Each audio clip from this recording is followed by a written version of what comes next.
जय मसीह की। मसीह में मेरे प्यारे भाई और बहनों, मैं आपका भाई सूरज हमेशा की तरह आप सभी को सत्य की खोज में स्वागत करता हूं। तो चलिए हम शुरू करते हैं हमारे आज के बाइबल अध्ययन।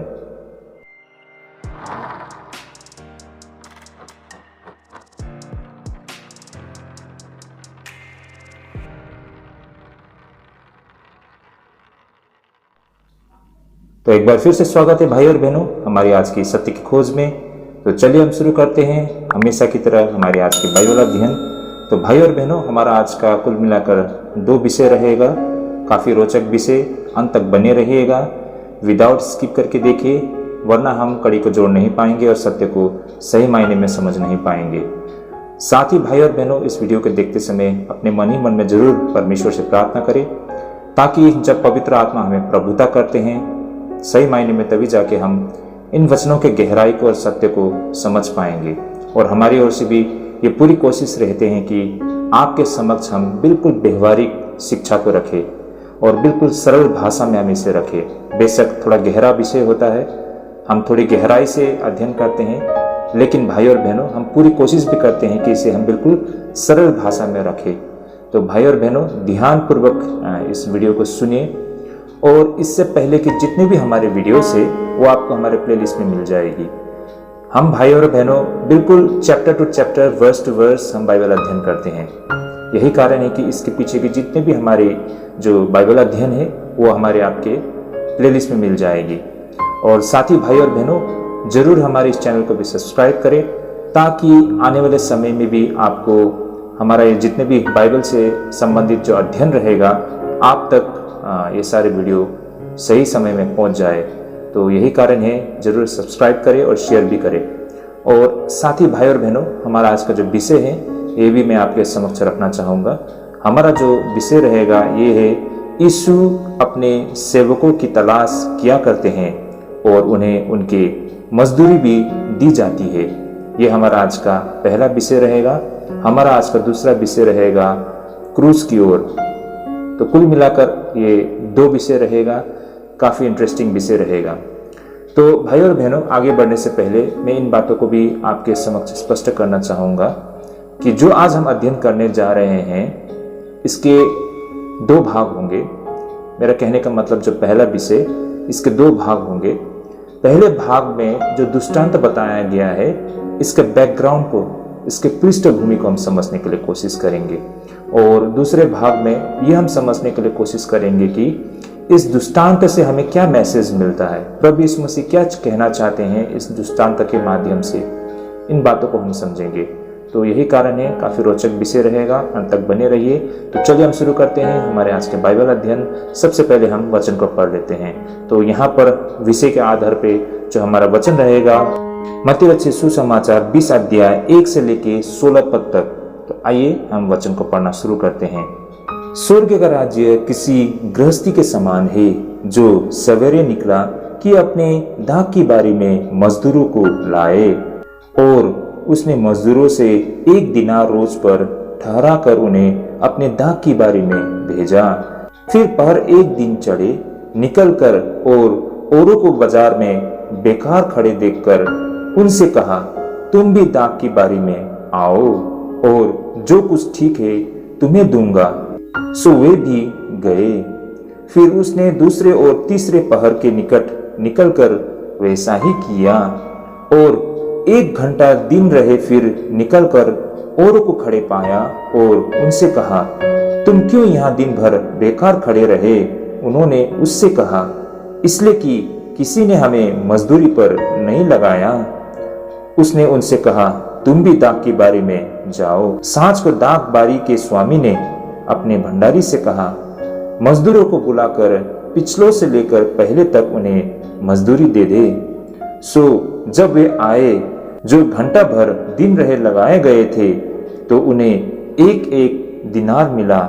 जो पहले आए उन्होंने ये समझा कि हमें अधिक मिलेगा, परंतु उन्हें भी 1 दिनार मिला। जब मिला तो वह गृहस्थी पर कुड़कुड़ा के कहने लगे कि इन पिछलों ने 1 ही घंटा काम किया, और तूने उन्हें हमारे बराबर कर दिया, जिन्होंने दिन भर का भार उठाया और घाम सहा।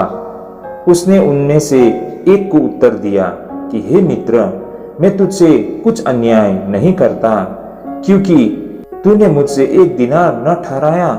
जो तेरा है उठा ले और चला जा। मेरी इच्छा ये है कि जितना तुझे उतना ही इस पिछले को भी दूं। क्या उचित नहीं कि मैं अपने माल से जो चाहूं सो करूं? क्या तूने मेरे भले होने का कारण बुरी दृष्टि से देखता है? इसी रीति से जो पिछले हैं वह पहले होंगे, जो पहले हैं वे पिछले होंगे। आमीन।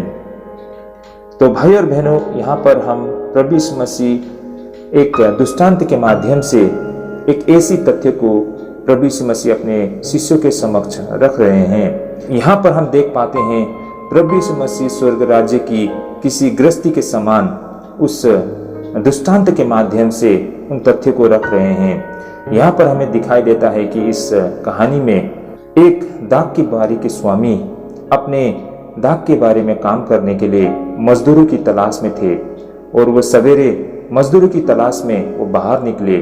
उन्हें जब मजदूर मिल गए तो उनके साथ ये समझौता करते हुए उन्हें अपने काम पे रख लिया कि उन्हें 1 दिन का उन्हें मजदूरी 1 दिनार दिया जाएगा। पर 1 दिन चढ़े निकलकर और औरों को बाजार में बेकार खड़े देखकर उन्हें भी ये बताया कि वे अपने उनके दाख के बारे में काम कर सकते हैं। उन्होंने कहा उनको, तुम भी दाख की बारी में जाओ और जो कुछ ठीक है तुम्हें दूंगा। सो वे भी गए। भाई और बहनों, यहाँ तक हमें इन बातों को समझना चाहिए। उस दाख के बारी के स्वामी ने जो पहले मजदूर थे उनके साथ ये समझौता करते हुए 1 दिनार पर उसे प्रतिदिन के लिए रख लिया। लेकिन उसके बाद जो मजदूर थे उनके साथ ऐसा कुछ भी समझौता नहीं किया गया है। और यहाँ पर दाख के बारी और उस जो मजदूर थे उनके बीच में जो वार्तालाप था ये ऐसा था कि उनकी मजदूरी की उन्हें जो उसके लिए भला होगा वही दिया जाएगा। फिर हम देख पाते हैं कि उसने दूसरे और तीसरे पहर के निकट निकलकर वैसा ही किया।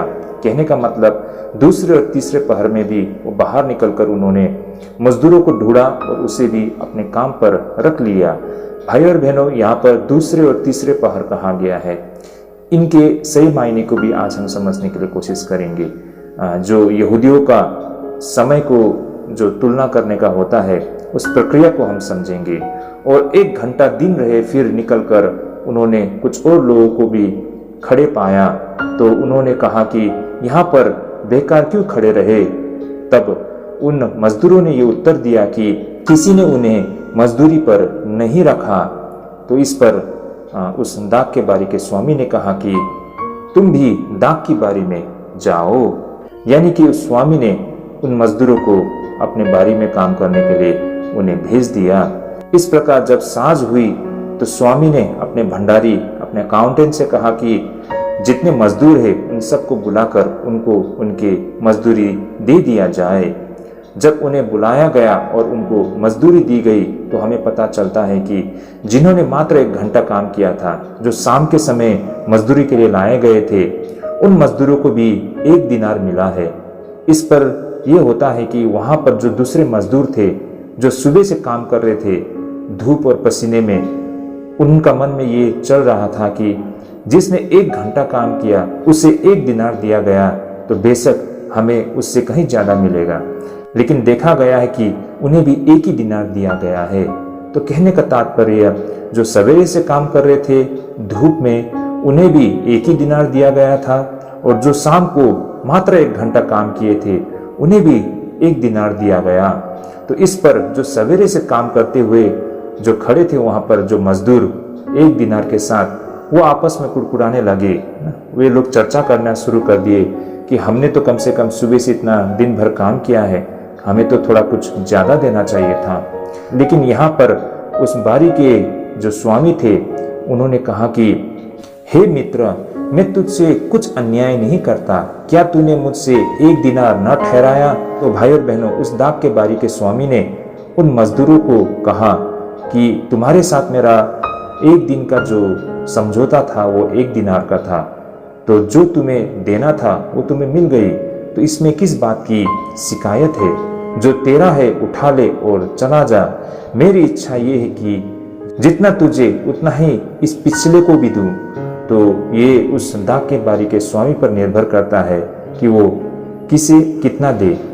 बेशक जिसके साथ ये समझौता किया गया था उसे उसके समझौते के तहत उसे 1 दिनार दिया गया, लेकिन इसके बाद जिसके साथ ऐसा कोई भी समझौता नहीं किया गया था उन्हें भी मालिक ने अपनी इच्छा के तहत उन्हें दे दिया। इस तरह से स्वामी ने जो 1 घंटा मात्र काम किए थे उन्हें भी 1 दिनार दी। और उस तरह दाग के बारी के स्वामी ने कहा कि क्या उचित नहीं कि मैं अपने माल से जो चाहूं सो करूं? क्या तू मेरे भले होने का कारण बुरी दृष्टि से देखता है? इस रीति से जो पिछले हैं वो पहले होंगे और जो पहले हैं वे पिछले होंगे। तो भाई और बहनों, यहाँ पर हम साफ साफ देख पाते हैं कि वे सारे मजदूर जिन्होंने सुबह से काम किया था उसे भी 1 ही दिनार दिया गया, और जिन्होंने मात्र 1 घंटा काम किया था उन्हें भी 1 ही दिनार दिया गया। तो भाई और बहनों, इस दृष्टांत से हम क्या कुछ समझ सकते हैं, इस पर हम गंभीर से अब चर्चा करेंगे। तो भाई और बहनों, हम देख पाते हैं कि ये दृष्टांत देखने पर हमें ऐसा लग सकता है कि जैसे यह एक काल्पनिक स्थिति का वर्णन कर रहा है। भाई और बहनों, हमें लग सकता है कि ये कहानी मात्र है ना, इसमें कुछ सच्चाई नहीं है। लेकिन भाई और बहनों, अगर हमें उस समय के जो हालात थे या उस समय की जो प्रक्रिया थी इसकी अगर हमें समझ न हो तो हमें लग सकता है कि ये काल्पनिक कहानी मात्र है, इस पे हमें इतनी गंभीरता से लेने की आवश्यकता नहीं है। लेकिन हमें जब वहाँ के जो तथ्य है उससे हमें जानने के अवसर मिले तो हमें समझ में आएगी ये कल्पना नहीं थी, लेकिन ये व्यवहारिक शिक्षा थी, है ना। और यही बात को आज हम समझने जा रहे हैं यहाँ पर। इन सब के अलावा ये दृष्टांत दिन भर की मजदूर के जो भुगतान के विधि के अलावा उस बात का भी वर्णन करता है जो अक्सर फिलिस्तीन में निश्चित समय पर होती थी। तो भाई और बहनों, हम इस दृष्टांत में ये जो कुछ देख पा रहे हैं विशेष करके भुगतान से संबंधित, इस मजदूर ने जो काम किया उसके जो भुगतान होती है, उनके जो मजदूरी होते हैं उसे देने की इस प्रक्रिया को हम यहाँ इन कहानी में देख पाते हैं। लेकिन इसके अलावा वहाँ पर फिलिस्तीन में उस जमाने में उस समय पर निश्चित समय पर कुछ ऐसी गतिविधि होती थी, उसके विषय में भी हमें यहाँ होते हुए देख पा रहे हैं। तो यही कारण है भाई और बहनों, अब हम इस दृष्टांत के पृष्ठभूमि को पहले समझेंगे। यहाँ पर जो भी कुछ हम कहा गया है सारी बातों को हम समझने के लिए कोशिश करेंगे। किस प्रकार के बारे में रखा गया, क्यों इस तरह से मजदूरों को अलग अलग समय पर लाकर उन्हें दाग के बारे में काम करने के लिए रखा गया, ऐसा क्यों था, किस लिए था, इस बात को हम समझेंगे। और इसके बाद हम इन बातों को भी हम देखेंगे कि इस दृष्टांत के माध्यम से प्रभु यीशु मसीह क्या संदेश देना चाहते हैं, या फिर आप और हम क्या कुछ सीख सकते हैं, इसे भी हम देखते हैं। तो भाई और बहनों, यहाँ पर हम देख पाते हैं कि जैसे कि फिलिस्तीन में जो अंगूर की फसल होती थे वे आमतौर पर सितंबर के अंत तक पक जाती थी, लेकिन उस समय तक बरसात के मौसम भी बेहद करीब होते थे। यही कारण है बारिश के होने से पहले अगर फसल को इकट्ठा नहीं किया गया तो ये सारी फसल बर्बाद हो जाएगी। इसलिए ये एक ऐसी दौड़ थी भाई और बहनों, ये एक ऐसी दौड़ थी समय के खिलाफ जहां फसल को बर्बाद होने से बचाना होता था। इन सभी कारणों के वजह से हर वो मजदूरों को स्वागत किया जाती थी फसल को इकट्ठा करने में, भले ही वे मजदूर 1 ही घंटे के लिए अपने समय को दे पाए, और इसके लिए सामान्य मजदूरी भी दिया जाती थी। उस वक्त एक मजदूर की मजदूरी 1 दिनार या फिर 1 द्राचमा होती थी। तो भाई और बहनों, शायद अब इन बातों को आप भली भांति समझ पा रहे होंगे कि क्यों जो दाग के बारे के जो स्वामी थे उन्होंने मजदूरों को अलग अलग समय पर अपने खेत में लेके आए थे। होता क्या था कि उस जमाने में फिलिस्तीन में जो सितंबर के महीने तक आते आते जो वहाँ दाग की बारी होती थी, जो अंगूर वो पक के तैयार हो जाती, और उसी दौरान बरसात का मौसम भी शुरू होने पर होता है। तो बरसात होने से पहले जो अंगूर होते हैं उसे इकट्ठा करना होता है। अगर वे समय से पहले उस अंगूर को अगर वो इकट्ठा नहीं करते हैं तो बरसात की वजह से वो अंगूर नष्ट हो सकता था। तो यही कारण है कि जब उनको अंगूर को इकट्ठा करना होता है तो वो बहुत ही तेजी से करना होता है, बहुत जल्दी करना होता है। यही कारण है उन्हें बहुत सारे मजदूरों की आवश्यकता पड़ती थी। तो जब कभी भी कहीं भी उनको मजदूर मिलती तो उस समय उन्हें उस मजदूर को अपने बारी में काम करने के लिए रखना होता था। तो यही कारण है कि उस दाख की बारी के स्वामी सवेरे निकला, उन्होंने जो मजदूर को उन्हें मिली उन सारे मजदूर को उन्हें लाकर 1 दिनार पर उसने रख लिया अपने बारी में काम करने के लिए। फिर इसी तरह वो दोपहर को निकले और उन्हें कुछ और मजदूर मिले, उन सारे मजदूर को भी उन्होंने अपने दाख के बारी में काम करने के लिए रख लिया। और शाम होते होते उन्हें कुछ और मजदूर मिले और उन्हें भी उन्होंने अपने दाख के बारी में रख लिया। भले ही वो 1 घंटा मात्र काम करे तब भी वो उन्होंने रख लिया, क्योंकि ये जरूरी था। उन्हें मतलब समय को नहीं गंवाना चाहिए और ज़्यादा से ज़्यादा लोगों को अपने बारी में काम करते हुए उनको ज़्यादा से ज़्यादा जो अंगूर होते हैं उसे इकट्ठा करना होता है। तो यही प्रक्रिया के कारण वो बार बार निकलते हैं और जब भी जहाँ भी जितने भी मजदूर मिलते हैं अपने दाख के बारी में उन्हें रख लेते हैं। तो यही कारण था भाई और बहनों, वो दाख के बारी के स्वामी बार बार बाहर निकलकर मजदूर की तलाश में रहते थे। और भाई और बहनों, इन सब के अलावा यहाँ पर जिस मजदूर के विषय में कहा गया है, जो कि 3 और 4 पद में हम देख पाते हैं, जो बाजार में खड़े दिखाई देती है, वास्तव में वे लोग यूं ही गली नुक्कड़ पर या फिर एक आलसी व्यक्ति नहीं थे जो अपना समय यूं ही कटा रहे थे। भाई और बहनों, बाजार एक ऐसा स्थान था जहां पर श्रमिक का आदान प्रदान किया करते थे। कहने का मतलब भाई और बहनों, हम सब जानते हैं ना, बाजार में मजदूरों का एक रहने का स्थान होता है। वहां पर मजदूर सवेरे से इस इंतजार में रहते हैं कि कोई आके उसे ले जाए अपने यहाँ काम करने के लिए। तो यही कारण है कि मजदूर वहां पर इकट्ठा होकर इंतजार करते थे कि कहीं उन्हें कुछ काम मिल जाए। तो बहुतों को काम मिल जाती और वो चले जाते, जिसे काम नहीं मिलता वो वहीं पे इंतजार करके रह जाते। तो इसी प्रक्रिया के तहत 3 और 4 पद में जो यहाँ पर कहा गया है हम लोग देख पाते हैं। आइए मैं इसे पढ़ना चाहूंगा। फिर पहर एक दिन चढ़े निकलकर और औरों को बाजार में बेकार खड़े देखकर उसने उनसे कहा, तुम भी दाख की बारी में जाओ और जो कुछ ठीक है तुम्हें दूंगा। सो वे भी गए। तो भाई और बहनों, यहाँ पर जो 3 पद में कहा गया है कि बेकार खड़े देखकर, कहने का मतलब वे बेकार में अपने समय को बर्बाद नहीं कर रहे थे। वे यूं ही वहीं पर ऐसे ही नहीं बैठे थे, बल्कि उनको काम नहीं मिल रहा था तो खाली हाथ वो बैठे थे अपने काम के इंतजार में। तो कहने का तात्पर्य ये है भाई और बहनों, तो बाजार एक ऐसा स्थान होती थी जहां पर मजदूर अपने काम के तलाश में वो इंतजार करके बैठते और कोई आके उसे अपने काम पे लेके चले जाते। तो ये एक प्रक्रिया होती थी, ये बिल्कुल आम प्रक्रिया है और आज भी हमारे यहाँ भी हमें दिखाई देती है। जब आपको मजदूर को अपने काम पे रखना होता है तो सवेरे 8 बजे से पहले बाजार में जाना होता है, तो वहां पर बहुत सारे लोग मतलब अपने औजार के साथ खड़े दिखाई देता है। तो आप उनसे जाके बातें करके उनके साथ समझौता करते हुए आप उन्हें अपने काम पे रख सकते हैं। ये सामान्य प्रक्रिया हमारे यहाँ भी आज के डेट में भी, आज के समय में भी दिखाई देती है भाई और बहनों। यही कारण थी जिस व्यक्ति के विषय में यहाँ पर बताया गया है, वे सभी मजदूरी के इंतजार में थे और तथ्य ये थे कि उनमें से कुछ शाम के 5 बजे तक खड़े रह गए थे और यह भी एक प्रमाण था कि वे बेसब्री से काम के तलाश में थे। ये सभी भाड़े के मजदूर थे भाई और बहनों।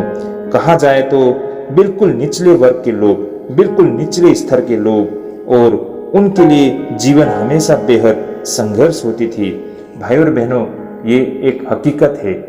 जो बिल्कुल निचले तबके के जो मजदूर होते हैं भाई और बहनों, ये लोग स्किल पर्सन नहीं होते हैं। यही कारण होती है कि इनकी मजदूरी बहुत कम होते हैं, बहुत कम, और उनको बहुत संघर्ष भी करना पड़ता है हर दिन, क्योंकि वो जितना कमाते हैं वो बहुत ही थोड़े होते हैं और उसी में उन्हें गुजारा बसर करना पड़ता है।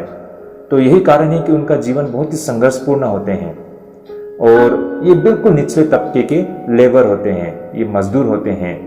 तो भाई और बहनों, देखा जाए तो जो हमारे घर में काम करते हैं या फिर उस जमाने में भी जो दास होते हैं, जो नौकर होते हैं, जो किसी के घर में काम किया करते हैं और यहीं पर रहा करते हैं, उनके मामले में कुछ हद तक अपने मालिक के परिवार से उन्हें जुड़े रहने के कारण उन्हें किसी भी मुसीबत का सामना इतनी आसानी से नहीं करना पड़ता था। कारण उनके मालिक उन्हें सुरक्षा दिया करते थे।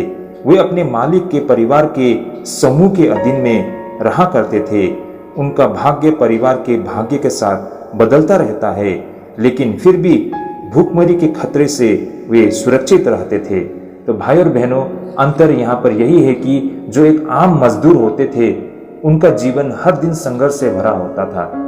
वो जितना वो अर्न कर सकते थे, जितना वो हर दिन कमाते, उसी में उसको निर्भर करना पड़ता था।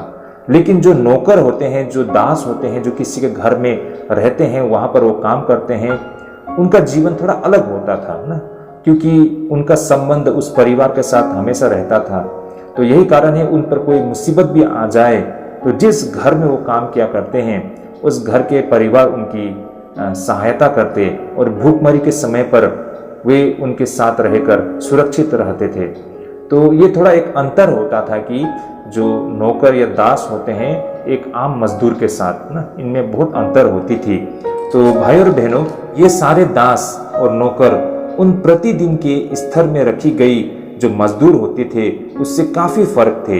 ये सारे मजदूर किसी समूह से नहीं जुड़े होते थे। वे पूरी तरह से हर दिन मजदूरी पर निर्भर रहते थे। देखा जाए तो वे हमेशा अर्ध भूखमरी के जीवन जी रहे होते थे। भाई और बहनों, सचमुच ये हकीकत है। इवन आज भी हमारे देश में भी हम देख पाते हैं, जो ये निचले तबके के जो मजदूर होते हैं, उनका जीवन बहुत ही चैलेंजिंग होता है। मतलब कह सकते हैं कि वो भरपेट कभी नहीं खाते हैं। उनके पास हमेशा मतलब सफिशिएंट नहीं होता है, काफी नहीं होता है, हमेशा लिमिटेड होता है।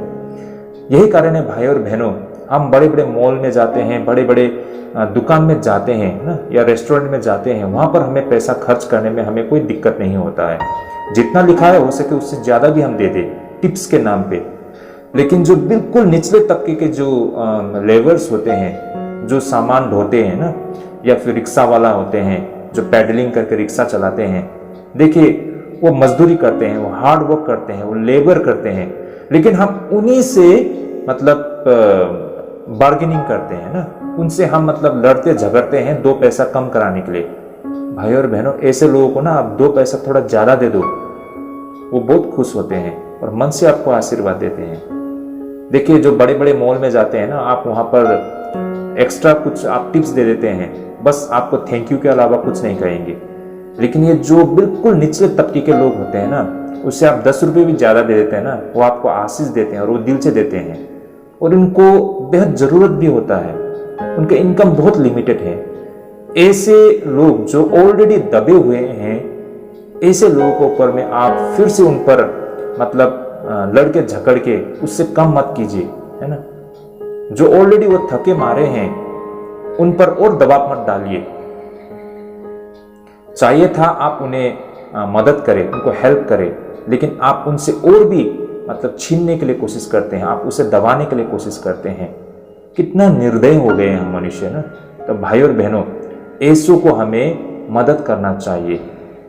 हमेशा कभी भी जब आपका सामना एक निचले तबके के लेबर के साथ होता है, तो इन बात को हमेशा याद रखिए। तो इस तरह भाई और बहनों, हम देख पाते हैं कि जो पहले वाले मजदूर थे, उन्हें 1 दिनार पर उन्हें मजदूरी पर रखा गया था। तो इस तरह भाई और बहनों, अगर वे 1 दिन के लिए भी बेरोजगार रहे तो घर पे उनके बच्चे भूखे रह जाते। आखिर भाई और बहनों, 1 दिनार कितने होते हैं ना, आप उससे कितना बचा पाएंगे। 1 दिन की बेरोजगारी उसके परिवार के लिए कोई आपदा से कम नहीं होती थी भाई और बहनों। और आज के समय में भी ये हकीकत है, जब एक लेबर 1 दिन काम ना करे बीमार के वजह से या किसी कारण के वजह से, दूसरे दिन उसके घर में भूचाल आ जाएगी, क्योंकि 1 दिन काम ना करे तो वे सारे भूखे रह सकते हैं। भाई और बहनों, इस हालत को हमें हमेशा समझना होता है, और यही स्थिति उस जमाने में थी। बेशक आज भी हम इस स्थिति को देख पाते हैं। तो इस तरह भाई और बहनों, हमने यहाँ पर कुछ ऐसी बातों को समझा है। पहला तो हमने देखा है कि ये बारी अंगूर की बारी थी, है ना, और बारिश होने से पहले उसे इकट्ठा करना होता था। यही कारण है कि उस डाक के बारे के स्वामी को बहुत सारे मजदूरों की आवश्यकता पड़ती थी, और यही कारण है कि जहाँ कहीं जब भी उसे मजदूर मिलती उसे वो रख लेते। और दूसरी बात हमने देखा है कि ये जो मजदूर की स्थिति होती थी बहुत ही दयनीय होती थी, ये बात को भी हमने समझा है। इसके अलावा हमने यहाँ पर देखा है भाई और बहनों की समय के विषय में, जैसे कि हम 5 और 6 पद में हम देख पाते हैं। आइए मैं इस वचन को एक बार फिर से पढ़ के इन हालात को आपके सामने रखना चाहूंगा। जैसे कि 5 और 6 पद में लिखा है ना, फिर उसने दूसरे और तीसरे पहर के निकट वैसा ही किया। तो यहाँ पर जो समय बताया गया है दूसरे और तीसरे पहर, भाई और बहनों इसे हम कैसे समझे? और जैसे 6 पद में भी बताया गया है कि और 1 घंटा दिन रहे फिर निकलकर औरों को खड़े पाया।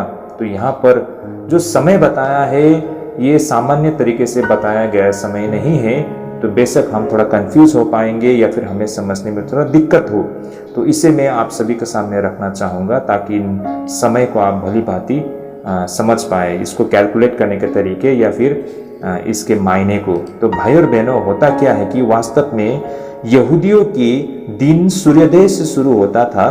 कहने का मतलब सुबह 6 बजे से लेकर शाम 6 बजे तक, यानी कि सुबह 6 से लेकर शाम तक, सूर्योदय से लेकर सूर्य अस्त होने तक, ये 12 घंटा कुल मिलाकर ये इनके लिए एक दिन होती थी। तो जैसे कि सुबह 6 बजे से गिनती की जाती थी, और इस तरह तीसरा घंटा कहने का मतलब सुबह 9 बजे, और छठा घंटा यानी कि दोपहर का 12 बजे, और 11वां घंटा शाम का 5 बजे होती थी। मेरी बातों को आप लोग समझ पा रहे होंगे भाई और बहनों। सुबह का 6 बजे से गिनती की जाती है, और इस तरह तीसरा घंटा सुबह का 9 बजे होता है। मतलब सुबह 6 बजे से उसमें तीसरा घंटा यानी कि 3 घंटे को जोड़ दीजिए तो 9 बजे हो जाता है ना। उसी प्रकार छठा घंटा यानी कि सुबह 6 बजे से लेके 6 घंटे को और जोड़ दीजिए तो दोपहर का वो 12 बज जाते हैं। और उसी प्रकार सुबह 6 से लेकर 11वें घंटे यानी कि सुबह 6 से लेकर 11वें घंटे पहुंचते पहुंचते वो शाम का 5 हो जाती है। इस तरह भाई और बहनों यह दृष्टांत उस तस्वीर को पेश करता है जो उस वक्त किसी भी यहूदी गांव या फिर हम किसी भी कस्बे में आम होती थी। विशेष अंगूर की फसल की इकट्ठा करने के समय पर जो बारिश से उसे बचाने का एक संघर्ष होता था। तो भाई और बहनों इस दृष्टांत को सबसे महान और सबसे शानदार में से एक दृष्टांत कहा गया है। यही कारण है भाई और बहनों हमें यहाँ से बहुत कुछ सीखने और समझने का अवसर मिलता है। भाई और बहनों हो सकता है कि पहली बार जब इस दृष्टांत के विषय में बताया गया हो या इस बारे में पहली बार बोली जाने पर इसकी तुलनात्मक रूप से सीमित अनुप्रयोग हो, लेकिन दृष्टांत में वो महान सच्चाई है जो ईसाई धर्म को बिल्कुल गहराई तक ले जाती है। भाई और बहनों आइए अब हम इसे बड़ी गंभीरता से और बड़ी गहराई से इसे हम समझने और देखने के लिए कोशिश करते हैं। जैसे कि एक तरह से यह शिष्यों के लिए बिल्कुल एक चेतावनी थी। भाई और बहनों ये ऐसा है मानो प्रभु यीशु मसीह उनसे कह रहे हो आप सभी को ईसाई कलीसिया में जुड़ने की बड़ी सौभाग्य प्राप्त हुए हैं, और वे भी बिल्कुल शुरुआत के समय से ईसाई संगति में जुड़ने का आपको अवसर मिला है। तो इस तरह भाई और बहनों आने वाले दिनों में अन्य लोग भी जरूर जुड़ेंगे। अब यहाँ पर आप सभी को एक विशेष सम्मान, एक विशेष दावा नहीं करनी चाहिए, क्योंकि आप सभी उनसे पहले मसीह में आए थे। इसे आधार बनाते हुए आपको कभी भी उस सम्मान और विशेष दावा को पेश नहीं करना चाहिए। हर वो व्यक्ति चाहे वो जब भी जुड़े हो परमेश्वर की नजरों में एक जैसे कीमती है, उसके एक ही मायने हैं। ऐसे लोग भी होते हैं भाई और बहनों जो मानते हैं कि वे लंबे समय से कलीसिया के सदस्य है, यही कारण है कलीसिया उनके हैं, और इस तरह वे कलीसिया की नीति को तय करने का अधिकार भी रखते हैं। भाई और बहनों इस तरह के व्यक्ति कलीसिया में नई पीढ़ी के लोगों के साथ मेल नहीं रखना चाहते हैं, उनके विचारों का विरोध किया जाता है। भाई और बहनों ईसाई कलीसिया में वरिष्ठता का मतलब सम्मान नहीं होता है। तो भाई और बहनों इस तरह इन बातों को हमें समझना होगा। मैं फिर से एक बार इन बातों को दोहराना चाहूँगा कि ईसाई कलीसिया में वरिष्ठता का मतलब सम्मान नहीं होता है, जो कि आमतौर पर बहुत लोगों को यही लगता है और कुछ लोग इस तरह व्यवहार करते हैं। उनको लगता है कि वे बिल्कुल शुरुआती दौर से कलीसिया का सदस्य है।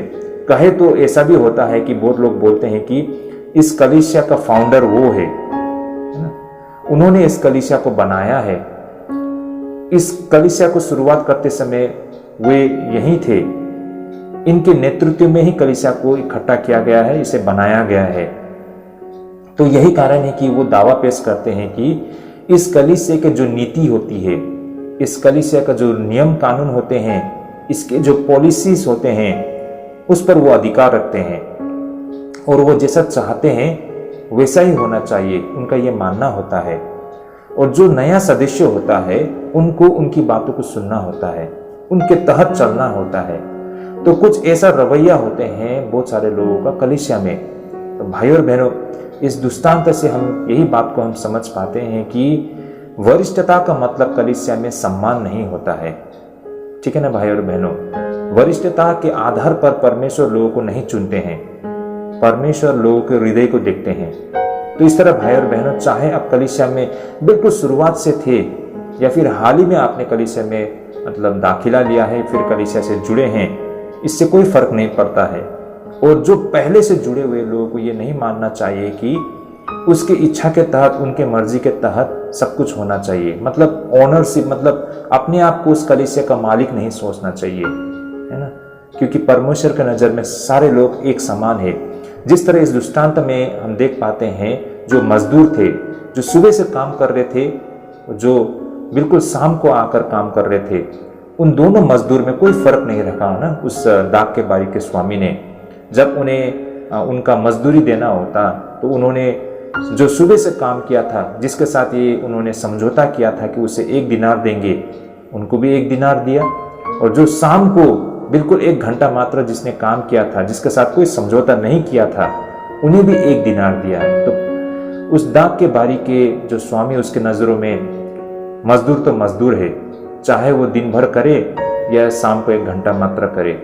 तो इसीलिए उनके नज़रों में सारे लोग कीमती है ना, और उससे मायने नहीं रखता है कि कौन कब से यहाँ पर है ना। परमेश्वर उनके मन को देखते हैं, कितना वो मतलब सिंसियर है ना, कितने लगन से उसने काम किया है, वो देखते हैं। तो इस तरह से परमेश्वर न्याय करते हैं। तो पहली बात तो हम इस दृष्टांत से ये बातें हम समझ सकते हैं। इसके अलावा ये दूसरी समझ जो हम यहाँ से प्राप्त कर सकते हैं, ये वो यहूदियों के लिए भी समान रूप से एक निश्चित चेतावनी थी। यहूदी जानते थे कि वे चुने हुए लोग हैं और ना ही वे स्वेच्छा से उस चुनाव को कभी भूलेंगे, और परिणाम स्वरूप उन्होंने अन्य जातियों को नीची दृष्टि से देखा करते थे। आमतौर पर वे अन्य जातियों से घृणा करते थे, कहे तो उनका तिरस्कार किया करते थे, और अन्य जातियों के विनाश के अलावा और कुछ नहीं वे लोग चाहते थे। कहने का मतलब वे बेहद नफरत किया करते थे अन्य जातियों के साथ, क्योंकि उन्हें लगता था वे लोग चुने हुए जाति है, वे लोग महान जाति है ना, बिल्कुल सुपीरियर फीलिंग उनको होता था। और दूसरे लोगों को वो बिल्कुल नीची नज़र से देखा करते थे, उन्हें वे इंसान नहीं सोचते थे। उन्हें तो नरक की आग में जलने के लिए आग या लकड़ी की तरह उन्हें देखते थे अन्य जातियों को। देखिए भाई और बहनों, यहाँ पर प्रभु यीशु मसीह का इस दृष्टांत के द्वारा जो चेतावनी वो देना चाहते थे, वो ये था कि देखा जाए तो भाई और बहनों, जो शुरुआती दौर के जो विश्वासी थे, आखिरकार वे सारे यहूदी तो थे, और बेशक उनमें ये समझ थी कि वे चुने हुए जाति है, और उनमें ये समझ भी थी कि वे लोग बहुत ही ऊंचे वर्ग के लोग हैं ना, बिल्कुल सुपीरियर, ऐसे बहुत ही ऊंचे वर्ग के लोग थे। तो यही कारण है कि वे हमेशा अन्य जातियों को या दूसरे को बिल्कुल नीचे नजरिया से उनको देखा करते थे। और यही कारण है कि अगर आगे जाके यही समझ, यही सोच कलीसिया में भी आ जाए तो बहुत गड़बड़ हो जाएगी। तो यही कारण है कि इस दृष्टांत के माध्यम से प्रभु यीशु मसीह ये बात स्पष्ट कर रहे हैं कि परमेश्वर के नज़रों में कोई छोटा और बड़ा नहीं होते हैं, है ना। चाहे वो किसी भी जाति के हो, किसी भी रंग के हो, किसी भी वेशभूषा के लोग हैं, वो परमेश्वर के नज़र में एक हैं, देखिए कलीसिया में कोई ऊंचे वर्ग के ऐसा मतलब सोच विचार नहीं होते हैं। देखिए भाई और बहनों, ये बातें सारे बेमाने नहीं हैं। आप उस समय की बातों को छोड़ दीजिए। इवन आज भी हमने अगर जो हमारे चर्च हिस्ट्री है, अगर इसको हमने देखा हो तो हमें इस बात की जरूर समझ होगी कि किस तरह जो साउथ इंडिया में ना, दक्षिण भारत में शुरुआती दौर में जब सुसमाचार का कार्य हो रहा था और लोग कलीसिया में जुड़ रहे थे, तो होता क्या है कि जो ऊंचे जाति के लोग हैं वे लोग निचली जाति के लोगों के साथ एक साथ रहकर कलीसिया में संगति करना नहीं चाहते थे। और ऐसा माहौल बन गया था कि कलीसिया के अंदर जो ऊंचे जाति के लोग होते थे वे ऊपर बेंच में, है ना, बैठा करते थे, और जो निचले जाति के लोग होते थे वो जमीन में रहकर आराधना करते थे। इवन जो होली कम्युनियन, जो प्रभु भोज होते हैं, उसमें भी ऊंचे जाति के लोगों को मतलब दूसरे बर्तन में दिया करते थे और निचले जाति के लोगों को दूसरे बर्तन से दिया करते थे। इतना ही नहीं, जो उनका जो ग्रेवियर्ड होते थे ना, जो शमशान होते हैं जहाँ पर मरने का बाद दफनाया जाता है, वो शमशान भी अलग अलग होते थे। जो ऊंचे वर्ग के ऊंचे जाति के जो ईसाई होते थे उनका जो कब्रिस्तान है ना, जो शमशान घाट ग्रेवयार्ड, वो अलग से होता था, और जो निचले जाति के लोग होते हैं उनका ग्रेवयार्ड थोड़ा अलग होता था। वो मिक्सअप नहीं करना चाहते थे, ये दिखाना नहीं चाहते थे कि हम ईसाई होने पर भी हमने अपनी जाति को नहीं छोड़ा है। सिर्फ जाति ने, उस जाति के साथ में वो विचारधारा भी वो चिपके हुए थे। अब भी उनको लगता था कि हम ब्राह्मण हैं, हम ऊंचे जाति के लोग हैं। तो ये बहुत ही भयानक बातें हैं भाई और बहनों, है ना। तो ये सोच हमारे भारतीय कलीसिया में भी शुरुआती दौर में हम देख पाते थे। पता नहीं आज के दिन में शायद ये प्रैक्टिस ना हो, लेकिन शुरुआती दौर के कलीसिया में अगर हम चर्च हिस्ट्री देखते हैं तो वहाँ पर हमको ये सारी चीज़ दिखाई देता है। तो कुछ इसी तरह की सोच शुरुआत की कलीसिया में भी हो सकता था, क्योंकि यहूदी लोग अपने आप को उच्च जाति मानते हैं ना, परमेश्वर के द्वारा चुनी हुए जाति, अपने आप को बहुत महान लोग सोचते थे, और दूसरे अन्य जाति को बिल्कुल निचली नज़र से देखते थे ना, उनसे बेहद नफरत करते थे। और अगर कलीसिया में तो वहाँ पर यहूदी और अन्य जाति सारे लोग एक साथ रहेंगे, तो कहीं यही सोच वहाँ पर ना आए। तो यही कारण शायद प्रभु यीशु मसीह ने इस दृष्टांत से ये बात को भी कही थी। तो जिस तरह से जो पहले मजदूर थे या बाद में आए मजदूर, परमेश्वर की नज़र में सारे लोग एक समान थे, और यही कारण है कि उन्होंने हर किसी को एक समान मजदूरी भी दी थी। तो इससे हमें ये संदेश मिलता है भाई और बहनों। तो ये बात को हमें समझना होगा कि कलीसिया में ऐसा कोई भी मतलब ऊंचे वर्ग के लोग कहकर नहीं होते हैं। परमेश्वर के नज़र में सारे लोग एक होते हैं। इस बात को हमने यहाँ पर समझा है भाई और बहनों। यही कारण है भाई और बहनों, जो इतने लंबे समय से ईसाई हैं उन युवा कलीसिया से बहुत कुछ सीख पाएंगे जो हाल ही में मसीह में आए हैं। यही कारण है भाई और बहनों, जो बड़े बड़े कलीसिया होता है उनको ये नहीं सोच लेना चाहिए कि हम तो बहुत पुराने कलीसिया है ना, हम तो बहुत बड़े कलीसिया है और हमें सब कुछ पता है। ऐसा रवैया कभी नहीं रखना चाहिए। जो छोटे मोटे कलीसिया होते हैं, जो हाल ही में खड़ा किए गए कलीसिया होता है, ऐसे छोटे कलीसिया से भी हम बहुत कुछ सीख सकते हैं, क्योंकि उनके पास एक नया सोच, एक नया आइडियाज होता है ना, तो उनसे भी हम बहुत कुछ सीख सकते हैं। अगर आप ये सोच के बैठते रहेंगे कि हम तो पुराने हैं, हम तो बड़े कलीसिया हैं, हमको सब पता है, हम सब जानते हैं, या फिर हम पुराने विश्वासी है, तो इस तरह से भाई और बहनों परमेश्वर नहीं देखते हैं। परमेश्वर छोटा मंडली या बड़े मंडली या नया विश्वासी पुराने विश्वासी, इस तरह से परमेश्वर विभाजन नहीं करते हैं। परमेश्वर सभी से बेहद प्रेम करते हैं और सभी को एक ही तरह से वो मतलब डील करते हैं, उनके साथ मतलब कार्य करते हैं। तो ये बातों को भी हमें समझना होगा। अंततः हम फिर यहाँ पर तीसरे पॉइंट में हम ये देख सकते हैं, या फिर तीसरे ऐसी बातें इस दृष्टांत से जो हम सीख पाते हैं वो ये है कि इस दृष्टांत में हम परमेश्वर की उस शांति को दिखाई देती है। भाई और बहनों, कहने का अर्थ, वो जो कोई भी व्यक्ति जो देर से आया हो या फिर बहुत पहले से हो, जो परमेश्वर के राज्य में प्रवेश करता है, चाहे युवा अवस्था के पहले प्रभाव में हो या फिर दोपहर के जोर में हो, या फिर भाई और बहनों जब छाया के लंबी समय पर हो, वे व्यक्ति परमेश्वर के नजरों में हमेशा प्रिय है। ये बात को हमें समझना होगा। प्रकाशित वाक्य में पवित्र नगर की तस्वीर में 12 द्वार को दिखाया गया है। 12 गेट्स ना, 12 द्वार हम देख पाते हैं उस पवित्र नगर में, जो प्रकाशित वाक्य में बताया गया है। वहां पर भाई और बहनों, पूर्व की ओर जो फाटक है, जो भोर की दिशा है, जो दर्शाता है कि वो सारे व्यक्ति जो अपने दिनों की सुखद सुबह में प्रवेश कर सकता है, और या फिर पश्चिम के द्वार में जो डूबा हुआ सूरज की दिशा दिखती है, और जिसमें वह व्यक्ति जो अपनी उम्र की अंतिम पड़ाव में प्रवेश कर सकता है। तो भाई और बहनों, इससे कोई फर्क नहीं पड़ता है कि कोई व्यक्ति मसीह के पास कब आया था, परमेश्वर उससे उतना ही प्रेम करते हैं। ये बातों को भी हमें समझना होगा। चौथा ऐसा विषय इस दृष्टांत से जो संदेश हम प्राप्त कर सकते हैं वो ये है कि परमेश्वर के उस असीम करुणा को हम देख पाते हैं। इस दृष्टांत में हम मानवीय कोमलता को एहसास कर पाते हैं।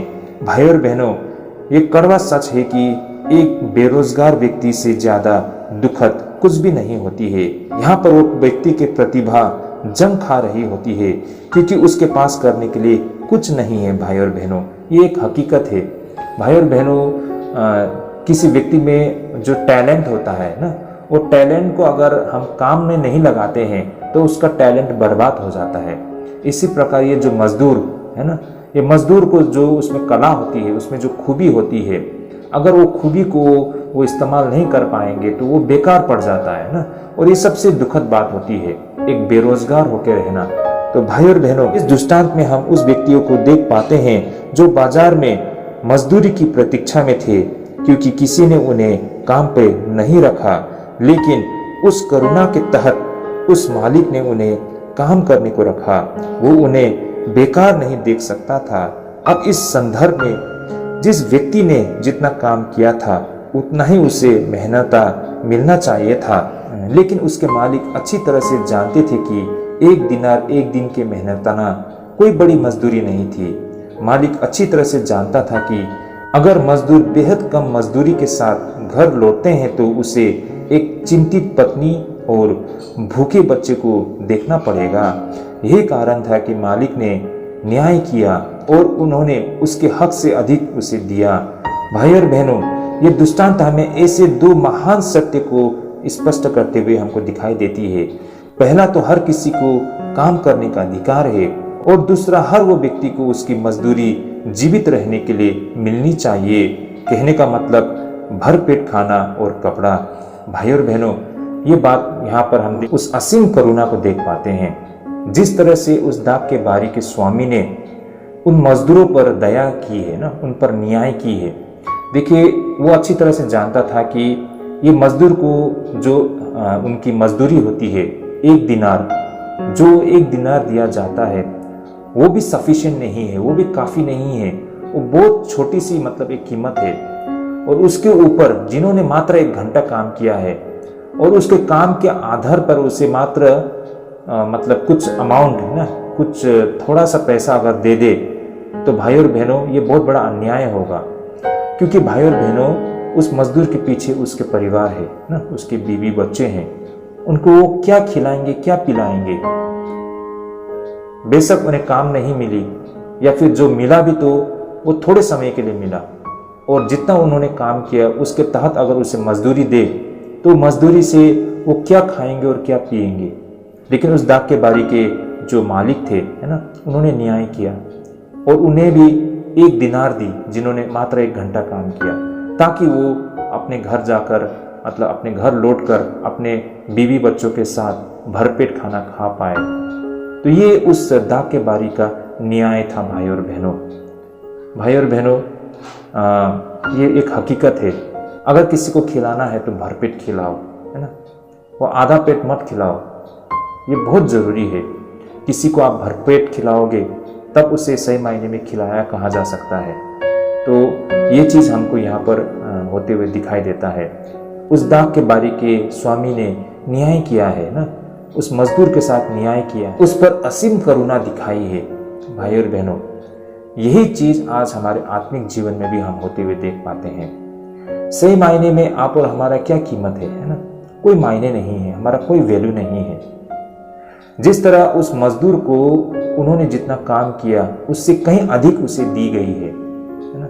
उसी प्रकार हम मनुष्य भी, है ना, सही मायने में हमने परमेश्वर के लिए क्या कुछ किया है देखा जाए तो अगर उसे कीमत की हिसाब पे अगर हम ले ना, या कीमत के साथ तुलना किया जाए तो हमने जितना परमेश्वर के लिए किया है ना, उसके बदले में हम जो पाएंगे, जो हमें देना चाहिए, वो बहुत ही थोड़ा होगा। तो यही कारण है कि परमेश्वर आज हमें जो दे रहे हैं, हमने जो कुछ किया उससे कहीं ज्यादा परमेश्वर ने हमें दिया है। ये चीज को भी हम यहाँ पर देख पाते हैं। तो इस तरह भाई और बहनों, ये दृष्टांत हमें ऐसे दो महान सत्य को स्पष्ट करते हैं। अब भाई और बहनों, हम आगे परमेश्वर को वे महान उदारता को भी देख सकते हैं। हम देख पाते हैं कि उन सारे मजदूरों ने एक समान काम नहीं किए, फिर भी उन सभी को एक समान मेहनतना मिली है। यहाँ पर हम वो दो महान समझ को प्राप्त कर पाते हैं। पहला ये है, जैसा कि कहा गया है, हर प्रकार की सेवा परमेश्वर के नजरों में एक समान होती है। भाई और बहनों, यह दी गई सेवा के मात्रा से नहीं, जिस प्यार से दिया जाता है वो मायने रखते हैं। कहने का मतलब भाई और बहनों, हम इसे इस प्रकार समझ सकते हैं। मान लीजिए किसी व्यक्ति ने अपने अपार संपत्ति से लाख रुपया उपहार में दे दी और इसके लेने वाले भी उसके आभारी हो, लेकिन इसके विपरीत मान लीजिए एक बच्चे से उसे क्रिसमस या फिर जन्मदिन की छोटी सी तोहफा मिले जिसकी कीमत बहुत थोड़ी हो, लेकिन इस उपहार को पूरी मेहनत और प्यार से लेकर दिया गया था और सही मायने में भाई और बहनों, इस तोहफे का कोई कीमत नहीं थी, जो तोहफा उसके मन को छू लेती है। तो भाई और बहनों, उसी प्रकार परमेश्वर हमारी सेवा के मात्रा को नहीं देखते हैं कि हमने कितनी लंबी सेवा दी है, बल्कि वो देखते हैं कि उस सेवा में कितनी श्रद्धा और सेवा भाव थे। भाई और बहनों, हमने आपको एक उदाहरण के तहत इन बातों को आपके समक्ष रखने के लिए कोशिश की है। भाई और बहनों, हम यहाँ से ये समझ सकते हैं कि परमेश्वर के नज़र में आपने कितना कुछ किया वो मायने नहीं रखता है। मायने ये रखता है कि आपने परमेश्वर के लिए कितनी दिल से ना, कितनी श्रद्धा के साथ, कितनी सेवा भाव के साथ, कितनी प्रेम से परमेश्वर की सेवा की है। हमने आपके सामने एक उदाहरण को रखा था कि एक अमीर व्यक्ति ने अपने खजाने से आपको लाख रुपया उपहार में दी और इसके लिए आप बहुत आभारी भी है, लेकिन इसके विपरीत एक छोटी सी बच्ची ने एक छोटा सा तोहफा लेके आया। हो सके संसार के नज़र में उसका कोई कीमत ना हो, लेकिन उसने उस तोहफा को अपने दिल से पूरी प्रेम के साथ, श्रद्धा के साथ आपको तोहफा दी है और उस तोहफा को लेकर आपके मन को उसने छू लिया है। तो भाई और बहनों, बेशक किसी व्यक्ति ने आपको लाख रुपए उपहार दी थी, लेकिन उस 1 लाख रुपए के उपहार से भी उस छोटी सी बच्ची की वो साधारण सा जो तोहफा है उसके मायने बहुत ऊंचे होते हैं। उसी प्रकार भाई और बहनों, आपने कितनी लंबी समय परमेश्वर की सेवा की, इससे मायने नहीं रखते हैं, बल्कि ये मायने रखता है कि आपने कितनी मन से, कितनी श्रद्धा के साथ, सेवा भाव से आपने परमेश्वर की सेवा की, ये मायने रखती है। तो आप सुबह से काम कर रहे हो ये नहीं, या फिर आप अभी अभी आकर प्रभु के काम कर रहे हो ये नहीं। परमेश्वर मात्रा नहीं देखते हैं, आपने कितना किया ना, लेकिन परमेश्वर देखते हैं कि पर आपने क्या किया। इसलिए परमेश्वर की नज़र में क्वांटिटी मैटर नहीं करते हैं, परमेश्वर के लिए क्वालिटी मैटर करते हैं। मेरी बातों को आप लोग समझ पा रहे होंगे ना। आपने 30 वर्ष परमेश्वर की सेवा की, लेकिन उसमें क्वालिटी नहीं था, उसमें मिलावट था ना। आपने अपनी मर्जी से, अपने तरीका से प्रभु को सेवा किया। सेवा तो आपने 30 साल की है, आपने 30 साल परमेश्वर की सेवा में दी है, लेकिन उसमें मिलावट थी। आपने मन मर्जी किया, अपने तरीके से किया। आपने नहीं देखा कि आप जो कर रहे हो वहां पर परमेश्वर की इच्छा है कि नहीं है। आपने जो काम किया उससे परमेश्वर संतुष्ट है कि नहीं है, इससे आपको कोई फर्क नहीं पड़ा। तो आपने 30 साल प्रभु की सेवा करने का क्या मायने रहा। लेकिन भले ही किसी बंदे ने 10 दिन काम किया, लेकिन वो 10 दिन उसने पूरी श्रद्धा भाव के साथ ना परमेश्वर की सेवा की, उसमें क्वालिटी था, परमेश्वर उससे खुशी होते हैं। ऐसी सेवा को स्वीकार करते हैं। इसलिए परमेश्वर के सामने क्वांटिटी मैटर नहीं करता है, उसका कोई मायने नहीं रखता है कि आपने कितना किया, लेकिन परमेश्वर के सामने क्वालिटी मैटर करता है कि आपने क्या किया। तो भाई और बहनों, इस दृष्टांत से ये संदेश को भी हमें मिलती है। लोग बहुत घमंड करते हैं ना, हमने इतने साल प्रभु को सेवा किया है। ठीक है, अच्छी बात है, आपने सेवा की है, लेकिन क्या ये आपकी सेवा परमेश्वर के द्वारा स्वीकार्य है? ये मायने रखता है ना कि आपने कितना लंबा समय आपने परमेश्वर के लिए दिया, इससे मायने नहीं रखता है। परमेश्वर की सेवा कुछ इस प्रकार होते हैं भाई और बहनों। तो ये संदेश प्रभु यीशु मसीह इस दृष्टांत से लोगों को देना चाहते थे।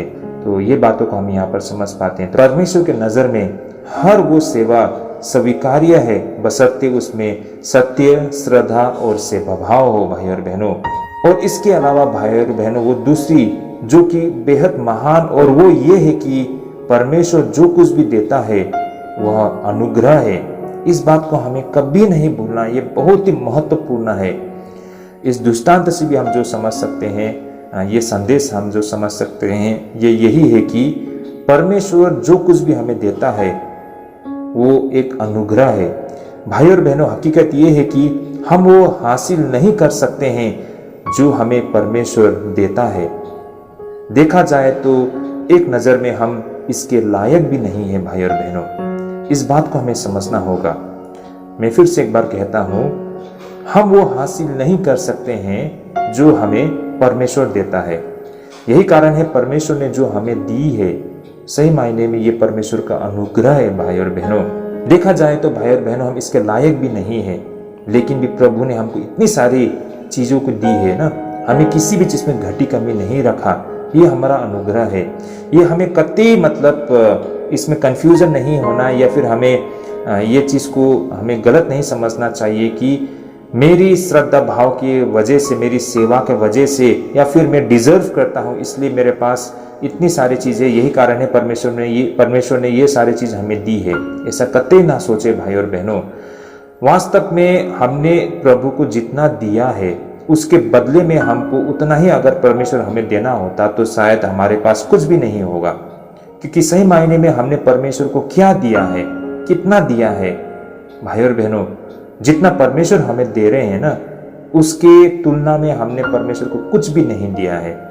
तो किस बात के लिए हम घमंड करें, या फिर हम ये गलतफहमी में रहे कि परमेश्वर आज जो कुछ भी हमें दे रहा है वो हमने जितना परमेश्वर के लिए किया है उसके बदले में हमें दिया गया है। ये बहुत गलत होगा अगर ऐसा सोचेंगे तो हम। जिस तरह वो मजदूर जिसने 1 घंटा मात्र काम किया, अगर उसने जितना काम किया उसके तुलना में उतना ही अगर उसको मजदूरी दो तो वो बहुत थोड़ा होगा। लेकिन उस दाख के बारी के स्वामी ने उसे भी 1 दिनार दी। कहने का मतलब जितना उसने काम किया उससे कहीं गुना ज्यादा उस दाख के बारी के मजदूर ने उसे दी, क्योंकि ये उस दाख के बारी के स्वामी का अनुग्रह था। तो यही बात है भाई और बहनों, आज भी आप और हमें जो परमेश्वर से प्राप्त हो रहा है ना, ये परमेश्वर का हम पर अनुग्रह है। शायद हमने परमेश्वर के लिए बहुत थोड़ा ही किया होगा, लेकिन उसके बदले में प्रभु हमें इतना दे रहा है ना जिसका कोई कीमत नहीं है। तो सही मायने में ये परमेश्वर का अनुग्रह है। हमने इसे प्राप्त नहीं किया है, हमने इसे हासिल नहीं किया है भाई और बहनों, ये तो परमेश्वर का अनुग्रह है। इस बात को हमें समझना होगा भाई और बहनों। जो कुछ परमेश्वर हमें देता है वह उसके हृदय की भलाई से दिया जाता है। जो परमेश्वर हमें देती है वो कोई कीमत या फिर भुगतान नहीं है भाई और बहनों, बल्कि वह तो परमेश्वर का अनुग्रह है। ये हमको कतई नहीं सोचना है कि जो परमेश्वर हमें दे रहा है वो हमारा मेहनतना है, वो हमारा मजदूरी है। ऐसा हमें कभी नहीं सोचना है, क्योंकि सही मायने में अगर हमने जो कुछ किया उसके बदले में हम परमेश्वर से आसरा करते हैं तो हमें बहुत थोड़ा मिलेगा ना, बहुत थोड़ा मिलेगा। इसलिए प्रभु ने हमको भरिपूर्ण रखा है, तो ये परमेश्वर का अनुग्रह है भाई और बहनों। हमें इस तरह से इन बातों को समझना होता है। इस तरह भाई और बहनों, यह दृष्टांत हमें सर्वोच्च पाठ की ओर ले जाती है। भाई और बहनों, उन मजदूरों का पूरा कार्य के बिंदु उनके कार्य के प्रति भावनाओं से जुड़ी है। यहाँ यह दृष्टांत हमें उन मजदूरों के स्पष्ट रूप से 2 वर्गों में विभाजित होते हुए हमको दिखाई देते हैं। जैसे कि हमने देखा है ना कि पहले वाले मजदूर अपने मालिक के साथ समझौता करते हुए दिखाई देते हैं। उनका मालिक के साथ एक अग्रीमेंट, एक समझौता होते हुए हमको दिखाई देती है, जो कि 2 पद में यहाँ पर दर्ज किया गया है। जैसा कि यहाँ वचन में भी लिखा है ना, उसने मजदूर से 1 दिनार रोज पर ठहरा कर उसे अपने दाख के बारी में भेजा। तो यहाँ पर एक समझौता हुआ है ना उस दाख के बारी के स्वामी और उस मजदूर के बीच में कि वो 1 दिन काम करते हैं तो उसे 1 दिनार दिया जाता है ना। शायद उन मजदूर ने शायद उस वक्त ऐसा कहा होगा, हम काम करते हैं, अगर आप हमें इतना मजदूरी देते हैं तो। जैसा कि उन मजदूरों की आचरण से भी हमें पता चलता है, वे केवल अपने काम के आधार पर जितना संभव हो उतना प्राप्त करना चाहते थे। लेकिन भाइयों और बहनों, उन लोगों के मामले में मेरा कहने का मतलब, वे बाकी दूसरे जो मजदूर थे जिन्हें बाद में लिया गया था, उनके साथ ऐसा कोई भी समझौता या एग्रीमेंट नहीं की गई थी। वे मजदूर केवल मजदूरी करने की तलाश में थे और उन मजदूरों ने उनकी मजदूरी अपने मालिक पर छोड़ दिया था। जैसे कि 4 पद में हम देख पाते हैं ना, उसने उनसे कहा, तुम भी दाख की बारी में जाओ और जो कुछ ठीक है तुम्हें दूंगा। सो वो भी गए। तो देखिए अंतर यहाँ पर, जैसे 2 पद में जिस मजदूर के साथ उनका समझौता था, वो एक प्रकार का मजदूर था ना, उनके साथ 1 दिनार के लिए समझौता हो गया था और वो मजदूर चाहते थे कि वो जितना काम करेंगे उसके बदले में उसे 1 दिनार उसके मालिक से उसे जरूर मिलना चाहिए, ये उनका मानना था। लेकिन एक प्रकार का जो मजदूर था, जो 4 पद में हम देख पाते हैं, यहाँ पर उस मजदूर के साथ में कोई समझौता नहीं किया गया है और ये सारे उसके स्वामी पर छोड़ दिया गया था कि वो जितना देंगे वो उसमें ही खुश रहेंगे।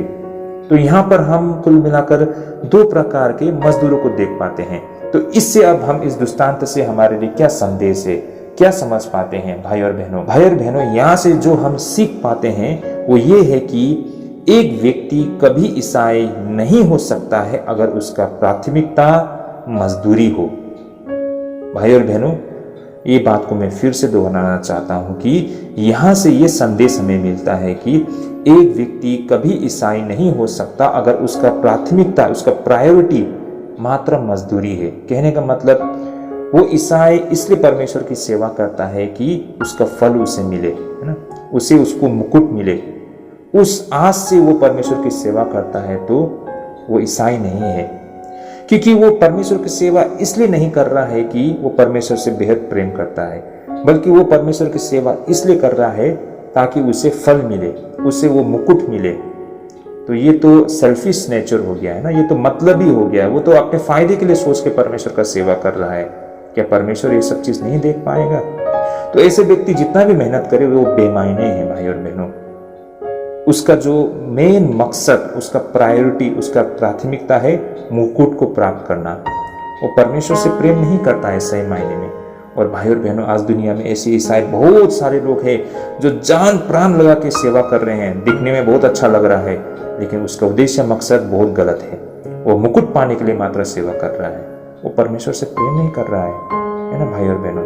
भाई और बहनों, आप सभी को ये याद भी हो, इससे पहले की जो रविवार के जो हमने बाइबल अध्ययन किया था, वहाँ पर इसी विषय पर हमने चर्चा की थी। हो सके तो इससे पहले की जो हमारी बाइबल अध्ययन है उसे भी आप लोग देख लीजिए, तो शायद आपको अच्छी तरह से समझ में आ जाए। मेरा कहने का मतलब, आप सभी को याद हो जब पतरस ने यीशु के साथ प्रश्न किया था कि आपके पीछे हो लेने से हमें क्या मिलेगी। मतलब पतरस का कहने का मतलब ये था कि आपके पीछे अगर हम हो लेते हैं तो हमें क्या मिलेगा। तो भाई बहनों, यहाँ पर इस प्रश्न का उत्तर प्रभु यीशु मसीह ने बहुत खूबसूरत तरीके से दी थी और इसका ऊपर में हमने वीडियो बनाया है, बाइबल अध्ययन किया, वो जरूर देखिए। भाई और बहनों, एक ईसाई परमेश्वर उसके अपने संगी साथी की सेवा करने में आनंदित होता है, ना कि उसकी मजदूरी के लिए, है ना। कोई भी एक सच्चा ईसाई वो इस बात के लिए आनंदित होता है कि वो परमेश्वर की सेवा कर रहा है, अपने संगी साथी की सेवा कर रहा है ना, उसके लिए वो आनंदित होता है। इसलिए वो आनंदित नहीं होता है कि वो जितना मेहनत करता है इसके बदले में उसे मजदूरी मिलेगी, उसे मुकुट मिलेगा, उसे बहुत सारा धन संपत्ति मिलेगा, है ना, उसे वेतन मिलेगा। सही मायने में ऐसे लोगों को ना आप वेतन ना दो तो वो ये काम करना छोड़ देंगे। कहा जाता है ना, कार्य करो फल की चिंता ना करो। ये कहावत तो आपने कई दफे सुने होंगे, ये सत्य है भाई और बहनों। हमें सेवा करना है, फल की आसरा हमें नहीं करना है। वो तो परमेश्वर के ऊपर छोड़ देना है हमें कि परमेश्वर जो देना चाहे वो देंगे, और वो नहीं चाहेंगे भी उनकी मर्जी। भाई और बहनों, हमें परमेश्वर पे छोड़ना है। हमें इन सारी चीजों को पर में हमें ध्यान नहीं देना है। हमें तो परमेश्वर की सेवा को मतलब पूरा करने में ध्यान देना है। परमेश्वर की इच्छा को समझने में, परमेश्वर की इच्छा को पूरा करने में, प्रभु को संतुष्ट करने में हमें ध्यान लगाना चाहिए। इसका फल क्या मिलेगा नहीं मिलेगा, इस पे हमें बिल्कुल ध्यान नहीं देना चाहिए। बिल्कुल गलत होगा भाई और बहनों। अगर आप फल को सोच के आप सेवा करते हो तो ये बिल्कुल सेल्फिश नेचर होगा और अंत में हमें सिर्फ पछताना पड़ेगा। इस बात को हमें समझना है भाई और बहनों। इसलिए सेवा करें, फल की चिंता ना करें। ये कहावत बिल्कुल सत्य है। इसी बात को हम यहाँ पर प्रभु यीशु मसीह कहना चाहते हैं ना। देखिए, वैसे भी परमेश्वर जो देता है, हमने जितना किया उससे कहीं ज्यादा परमेश्वर देता है, दे रहे हैं और देंगे भी। भाई और बहनों, इसमें आप सोच के सेवा करते हो कि मुझे ये सब चाहिए ना, इन सारी चीजों के लिए मैं सेवा कर रहा हूं, तो फिर ये गलत होगा ना। परमेश्वर ऐसे व्यक्ति को नकार देते हैं। परमेश्वर को ऐसी सेवा स्वीकार्य नहीं है भाई और बहनों। ये बात को हमें समझना होगा। देखिए, परमेश्वर न्याय परमेश्वर है, वो न्याय करने वाला परमेश्वर है। वो जस्टिस करते हैं। इस दुनिया, इस संसार के तरीके से परमेश्वर कार्य नहीं करते हैं। परमेश्वर हमारा हृदय देखते हैं। हम जीवित परमेश्वर की सेवा कर रहे हैं भाई और बहनों, इस बात को समझिए। यही कारण है, ऐसा कहा गया है कि जो पहला है वो पीछे किए जाएंगे और जो आज पीछे है पहला किया जाएगा। भाई और बहनों, इस दुनिया में कई सारे लोग हैं जिन्होंने इस संसार में वो महान पुरस्कार को अर्जित किया है, लेकिन ऐसे लोगों का स्वर्ग राज्य में बहुत छोटा स्थान होगा, क्योंकि उनका सारा कोशिश इस संसार में पुरस्कार को प्राप्त करना मात्र था। साथ ही भाई और बहनों, इस संसार में कई सारे ऐसे गरीब लोग हैं जिन्हें गरीब माना जाता है। वे परमेश्वर के राज्य में महान कहा जाएगा भाई और बहनों, क्योंकि उसने अपने कार्य को करते वक्त कभी पुरस्कार को सोचकर सेवा नहीं की थी, बल्कि सेवा को लेकर उनमें रोमांच और आनंद था और इसे लेकर वो कार्य क्या करते थे। तो भाई और बहनों, ये ईसाई जीवन की सत्य है कि जो इनाम को लक्ष्य रखता है वो उसे खो देता है, और जो इनाम को भुला देता है वह उससे अंत में प्राप्त भी होता है। तो भाई और बहनों, इसी सत्य का साथ में ये पहला विषय को हम यहाँ पर समाप्त करते हैं। होपफुली इस दृष्टांत के मायने को आप समझ पाए हैं ना। इस दृष्टांत में जो बताया गया है वो दाख के बारी के साथ संबंधित है, उसकी फसल की कटाई से संबंधित बातें हैं। वहाँ पर उस दाख के बारी के स्वामी को मजदूरी की बहुत ज़रूरत होती है, तो मजदूरों को वो समय समय पर लाकर रखते हैं, लेकिन अंत में वो न्याय करते हैं, सभी मजदूरों को उसकी मजदूरी देते हैं, और जिन्होंने थोड़ा समय किया उन्हें भी भरपेट खाना खाने के लिए वो उतना ही मजदूरी देते हैं। ये परमेश्वर का उन पर करुणा है भाई और बहनों। तो ये सारी बातों को हमने ये पहले विषय से समझा है, और एक विषय पर आज हम चर्चा करेंगे, शायद वो थोड़ा छोटा विषय है। तो भाई और बहनों, हमारी दूसरा विषय है क्रूस की ओर। आइए पहले हम इस पर वचन को पढ़ लेते हैं, जो कि कंटिन्यूएशन रहेगा भाई और बहनों। और आइए इसे हम पढ़ना शुरू करते हैं 20 अध्याय 17 पद से। इससे पहले हमने 20 अध्याय 16 पद तक अध्ययन किया, अब हम 17 पद से आगे बढ़ेंगे। जैसे कि यहाँ लिखा है, यीशु यरूशलेम को जाते हुए 12 चेले को एकांत में ले गया और मार्ग में उससे कहने लगा कि देखो, हम यरूशलेम को जाते हैं और मनुष्य का पुत्र महायाजक और शास्त्रियों के हाथ पकड़वाया जाएगा, और वे उसको घात के योग्य ठहराएंगे और उसको अन्य जाति के हाथ में सौंपेंगे कि वे उसे ठट्टे में उड़ाए और कोड़े मारे और क्रूस पर चढ़ाए, और वह तीसरे दिन जिलाया जाएगा। आमीन। तो भाई और बहनों, ये था हमारा दूसरा विषय, क्रूस की ओर। आइए इस पर ये जो बातें प्रभु यीशु मसीह कह रहे हैं, इसके वास्तविक मायने को हम छोटकरी में समझने के लिए कोशिश करते हैं। तो भाई और बहनों, बात ऐसी है कि यहाँ पर हम तीसरी बार प्रभु यीशु मसीह को अपने चेले को ये चेतावनी देते हुए हम देख पाते हैं कि अब क्रूस के मार्ग उनसे शुरू हो चुका है ना। अब प्रभु यीशु मसीह क्रूस के सफर में चल पड़े हैं।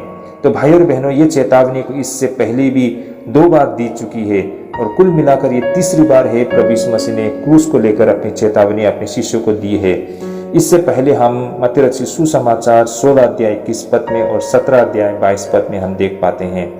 इन्हीं घटना को मरकुस और लूका ने भी इस घटना में अपने नजरिए को जोड़ा है, ये दिखाने के लिए कि उस वक्त शिष्यों में आने वाली त्रासदी को लेकर किसी तनाव था। भाई और बहनों, इस विषय पर हम मरकुस 10 अध्याय 32 से 34 पद और लूका रचित सुसमाचार 18 अध्याय 31 से लेकर 34 पद तक कर हम देखेंगे तो हमें यहाँ पर जो मरकुस और लूका द्वारा उस गंभीर स्थिति को दर्शाया है अपने लफ्जों में, तो हम इन्हें समझ और देख पाएंगे। आप लोग देख पाएंगे मरकुस 10 का 32 से 34 और लूका 18 का 31 से 34 पद तक में।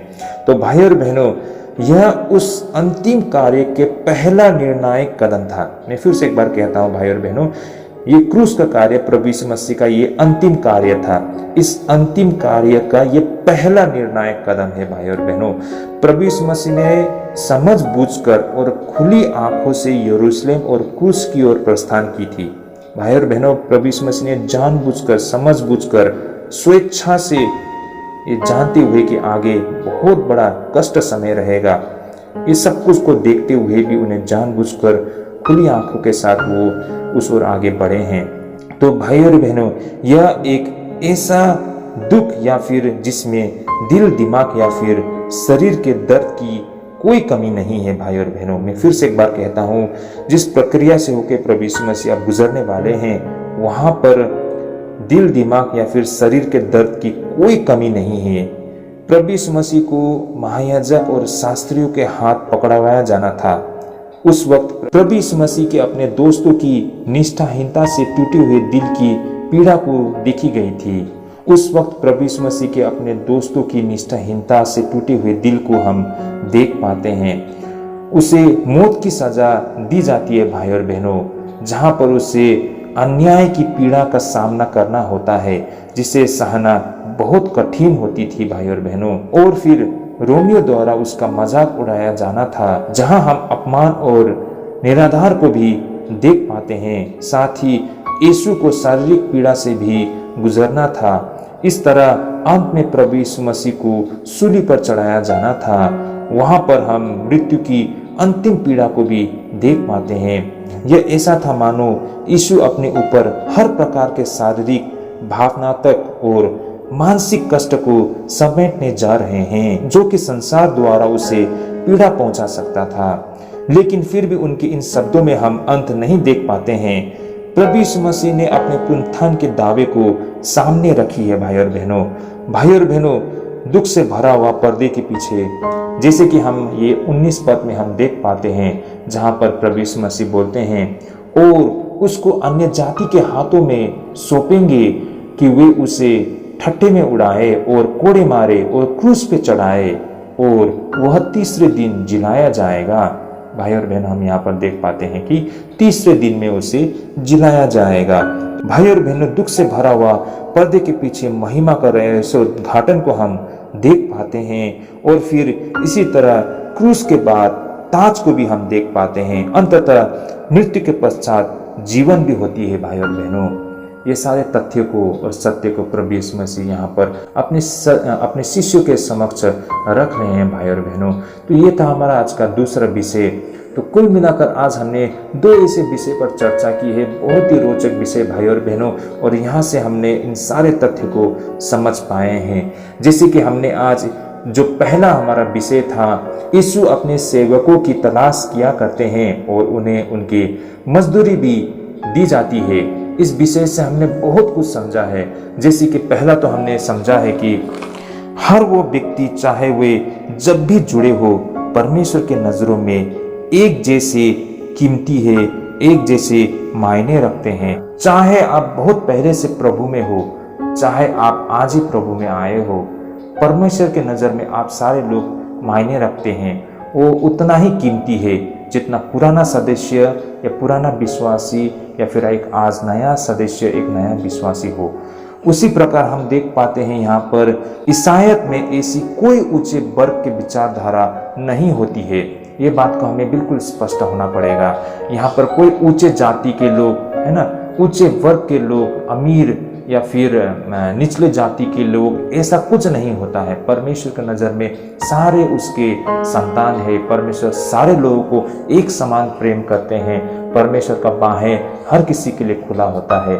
ये बातों को भी हमें आज इस दृष्टांत से ये संदेश हमें मिलती है। साथ ही इसके अलावा हम देख पाते हैं कि इससे कोई फर्क नहीं पड़ता है कि कोई व्यक्ति मसीह के पास कब आया था, परमेश्वर उससे उतना ही प्रेम करते हैं और परमेश्वर की उस असीम करुणा को देख पाते हैं। इस दृष्टांत में हम मानवीय कोमलता को एहसास कर पाते हैं।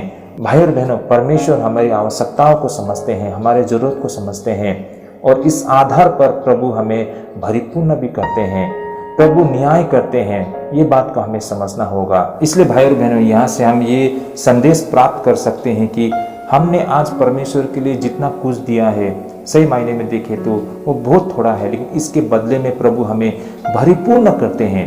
इसलिए प्रभु ने हमें जितनी दी है उसके बदले में हमने शायद बहुत थोड़ा ही किया है। इसलिए ये बात को हमें समझना होगा कि प्रभु से हमें जो प्राप्त होती है वो हमारी कोई भुगतान नहीं है, कोई वो पेमेंट नहीं है जो परमेश्वर ने हमें किया है। हमने जो परमेश्वर के सेवा में हमने जो अपनी सेवा दी है उसके बदले में, बल्कि परमेश्वर हमें जो कुछ दे रहा है वो वास्तव में अनुग्रह है। हमने जितना किया है उससे कहीं ज़्यादा परमेश्वर ने हमें दी है और वो सही मायने में भुगतान नहीं, परमेश्वर का अनुग्रह है। इस बात को भी इस संदेश से हम समझ पाते हैं। जिस तरह वो मजदूर ने 1 घंटा काम किया, उसका कीमत और उसका वैल्यू बहुत थोड़ा होता है, लेकिन परमेश्वर ने उसे 1 दिनार दी, यानी कि उसने जो कुछ किया उससे कहीं ज़्यादा परमेश्वर ने दी। वो उसका अनुग्रह था उस पर। उसी प्रकार आज भी हम ईसाई लोग को, हम विश्वासी लोगों को, शायद हमने प्रभु के लिए बहुत थोड़ा ही किया है, लेकिन इसके बदले में हम बहुत कुछ प्राप्त कर सकते हैं या करते हैं। ये परमेश्वर का अनुग्रह है हम पर भाई और बहनों। अंततः हम यहाँ पर ये भी देख पाते हैं कि परमेश्वर हमारी सेवा के मात्रा को नहीं देखते हैं कि हमने कितनी लंबी सेवा दी है, बल्कि वो देखते हैं कि उस सेवा में कितनी श्रद्धा और सेवा भाव है। भाई और बहनों, कहने का मतलब परमेश्वर क्वालिटी देखते हैं, क्वांटिटी नहीं। परमेश्वर देखते हैं कि हमने क्या किया है ना, हमने कितना किया है, वो परमेश्वर नहीं देखते हैं। परमेश्वर देखते हैं कि हमने क्या कुछ किया है ना। परमेश्वर के लिए क्वालिटी मैटर करता है ना, क्वांटिटी मैटर नहीं करता है। इन बातों को हमें समझना होगा। इसलिए हम बड़े बड़े दावा कर सकते हैं कि हमने इतने वर्ष प्रभु का सेवा किया, लेकिन उसमें क्वालिटी कितना है ना। क्या प्रभु को हम संतुष्ट कर पाए? क्या हमने प्रभु की इच्छा को समझ पाए? क्या हमने परमेश्वर की इच्छा को पूरा किया है? ये बहुत मायने रखता है। वरना आपने कितना लंबा समय काम किया है, इससे कोई फर्क नहीं पड़ता है। इस दृष्टांत से ये संदेश भी हमें मिलता है। और इस तरह आखिर में हम ये देख पाते हैं कि एक व्यक्ति कभी ईसाई नहीं हो सकता है अगर उसका प्राथमिकता मजदूरी हो।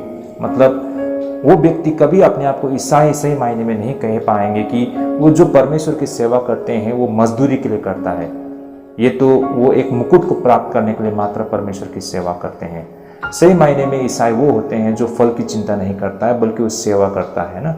वो दिल लगा के परमेश्वर की सेवा करता है बिना उस फल के आसरा में ना। तो सही मायने में वो परमेश्वर का सेवा होता है। अगर आप ऐसी सेवा देते हैं जहां आपकी प्राथमिकता मजदूरी है ना, मतलब मैं करूंगा तो मुझको फल मिलेगा, और उस फल के आसरा में आप प्रभु को सेवा करते हैं, तो ये तो एक सेल्फिश नेचर हो गया। परमेश्वर हमारे हृदय को देखता है ना। तो इस संदेश को भी यहाँ पर हम समझ पाते हैं। तो कुल मिलाकर आज हमने बहुत कुछ सीखा है। मैं आशा करता हूँ हमारे आत्मिक जीवन के लिए ढेरों आशीष होगी और आपको सही मायने में इसके जो दृष्टांत के मायने को आप समझ पाएँ और आपको लगता है कि ये बहुत ही लाभदायक है, तो जरूर अपने फ्रेंड्स सभी के साथ शेयर कीजिए। तो आज के लिए हम यहीं पे स्थगित करते हैं। अगले दफ़े जरूर जुड़िए और इस वीडियो को ध्यानपूर्वक देखिए और शेयर कीजिए। और आज के लिए हम यहीं पे स्थगित करते हैं। परमेश्वर आप सभी को ढेरों आशीष करे, परमेश्वर आप सभी को अगुवाई करे। तो यहीं पे स्थगित करते हुए अगले दफ़े फिर से मिलते हैं। जय मसीह की।